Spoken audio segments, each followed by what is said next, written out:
Happy morning friends. ஹாரியின் இன்றைய தகவல். ஒரு ஊர்ல டாக்டரோட ஃப்ரெண்டு ஒருத்தர் இருந்தாரு. அவருக்கு ஹார்ட்ல பெயின் வந்துருச்சு. அவர் டாக்டருக்கு ஃபோன் பண்ணி, டாக்டர் எனக்கு ஹார்ட்ல பெயின் வந்துருச்சு, நீங்க வீட்டில் வந்து என்னை பாருங்க அப்படின்னு சொல்றாரு. அதுக்கு டாக்டர் சொன்னாரு, உனக்கு கொஞ்சமாச்சு அறிவு இருக்கா? இங்கே கிளினிக்ல இத்தனை பேர் உட்காந்துட்டு இருக்காங்க, இவங்கெல்லாம் விட்டுட்டு நான் எப்படி அங்கே வந்து உன்னை வீட்டில் வந்து பார்ப்பேன் அப்படின்னு கேட்டாரு. வேணா நீயே கிளினிக்கு வாவேன் அப்படின்னு சொன்னாரு.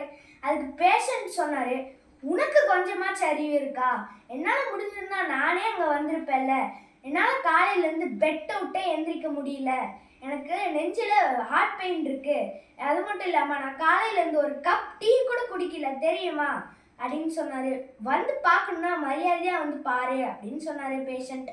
அதுக்கு டாக்டரும் அதே மாதிரியே வீட்டுக்கு வந்து பார்த்தாரு. டாக்டர் அப்படியே லைட்டாக கையை லூஸ் பண்ணிவிட்டு, நெஞ்சு வலிக்குது அப்படின்னு சொன்னார். அப்போது இன்னொருக்கா சொன்னார், நெஞ்சு வலிக்குது அப்படின்ட்டு.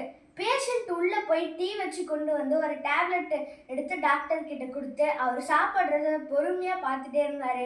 அவர் சாப்பிட்டு கொஞ்ச நேரம் கழித்து பேஷண்ட் கேட்டார், இப்போ வலி குறைஞ்சிருச்சா அப்படின்னு கேட்டார். அதுக்கு டாக்டர் சொன்னார், அப்பாடி இப்போதான் வலி குறைஞ்சிது அப்படின்னு சொன்னார். அப்போது டாக்டர் தன் பேக்ல இருந்து பில் புக்கை எடுத்து விசிட்டிங் காஸ்ட் 300 ரூபாய் அப்படின்னு எழுதி பேஷண்ட் கையில் கொடுத்தாரு. பேஷண்ட் கேட்டாரு, நீ என்ன லூஸா? எனக்கு வைத்தியம் பார்க்குறேன்னு சொல்லிட்டு இப்போ நீ வந்து நான் தான் உனக்கு வைத்தியம் பார்த்தேன், இதில் என்னடான்னா 300 ரூபாய் கேட்குற அப்படின்னு சொன்னார். அப்போது டாக்டர் சொன்னார், நீ என்னோட பேஷண்ட், நீ என்ன கம்ப்ளைண்ட் சொன்ன? உன்னால் பெட்டை விட்டு எந்திரிக்க முடியலன்னு சொன்னேன். இப்போ நீ எங்கிட்ட நின்றுட்டு இருக்க? உன்னால் நான் வந்து ஒரு காலையிலேருந்து ஒரு கப் டீ குடிக்கலன்னு சொன்னேன். இப்போ வரவங்களுக்குலாம் நீ டீ வச்சு கொடுத்துட்டுருக்க. இன்னும் நான் உனக்கு என்ன செய்யணும்?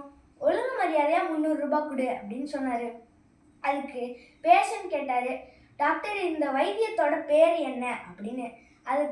அதுக்கு டாக்டர் சொன்னார், உலகத்தில் தன்னோட துன்பத்தை மட்டும் நினைக்காம மற்றவங்களோட துன்பத்தை பற்றி கவலைப்படுறவங்க தான் உலகத்தில் ரொம்ப காலத்துக்கு வாழ்வாங்க. Thank you friends.